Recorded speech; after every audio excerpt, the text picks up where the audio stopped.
Hi everyone, welcome back to Chem Help ASAP.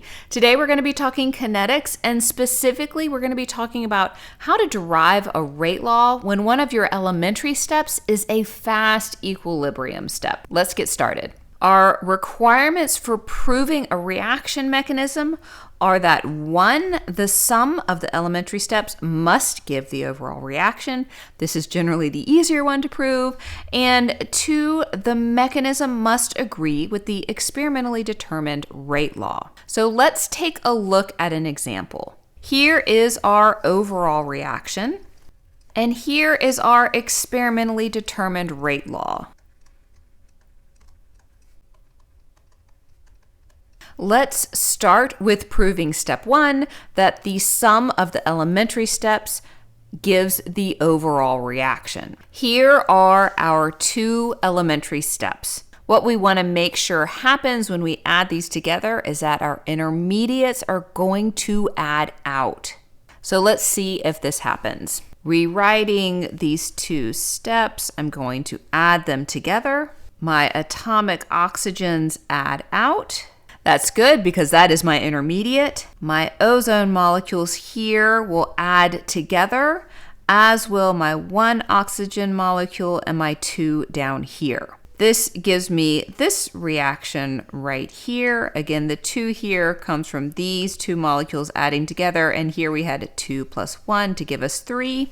Of course, it's pretty clear that yes, these are a match, so we have proven that the sum of the elementary steps give the overall reaction. So I'm going to give this number 1 requirement a check. Next, we need to prove point number 2, that the mechanism agrees with the experimentally determined rate law. So we're trying to prove this rate right here. Here is the rate law that we are aiming for, and of course, here are our 2 elementary steps. I first want to deal with this fast equilibrium right here. Now remember, this is an elementary step. We can write its rate law based on its molecularity. So let's take a look at this forward reaction. The forward reaction, of course, is O3.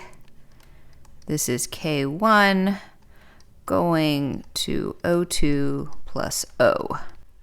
The rate of this elementary step is simply K1 times the concentration of ozone. Okay, great. Let's do the same thing with the reverse reaction. So our reverse reaction is O2 plus O. This is K to the negative 1 going to O3 or ozone. Again, it's still an elementary step. We can write its rate based on its molecularity. So that is going to be K to the negative 1 times O2 times O. So now we need to think about what's going on at equilibrium, and specifically what is going on with our rates at equilibrium. Well, one of the conditions of equilibrium is that your forward rate must equal your reverse rate.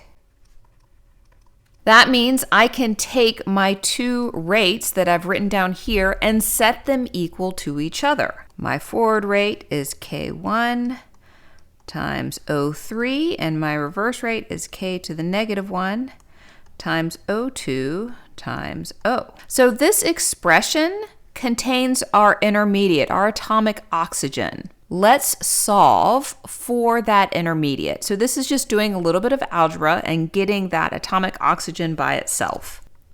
So that atomic oxygen, when we solve for it, gives us this expression right here. This is going to be key. I'll show you in just a second. But for the next part of deriving this rate law, I'm going to think about my rate determining step. This reaction mechanism has 2 steps. My rate determining step is going to be the slower of the 2 steps, which is going to be, of course, step number 2. So because this is still an elementary step, we can write our rate law based on the molecularity of elementary step number 2. That is going to give us this expression right here. Again, it's an elementary step. I just wrote it based on its molecularity, but this rate law expression has this intermediate in it. And of course, it's not matching our experimentally determined rate law. So there are two things that we need to accomplish. We need to get this intermediate out of our rate law, and we need to eventually match with our experimentally determined rate law. Now I'm going to bring in all the work that we did initially. We solved for the concentration of our atomic oxygen. So let's take this expression and plug it in right here. So this is going to give us something that's not going to look very pretty at first, but that's okay. We just want to get that in there. Okay, so at this point now we don't have an intermediate in our expression for our rate law, which is good. Now let's see if we can simplify this and get to our experimentally determined rate law. Well, one thing I'm going to do is I'm going to combine all of my k's. So this is going to be k1, k2 in the numerator, and k to the negative 1 in the denominator. And now let's put all my concentrations together. I have O3 in the numerator, and I've got it twice. And then in the denominator, I have O2. Now you can probably see we're getting really close to getting to this experimentally determined rate law. This expression with all of your k's can be written as just a general k without a k1 or a k2 or a k to the negative 1. And of course, our O3 times our O3 or our ozone times our ozone is just going to give us O3 squared.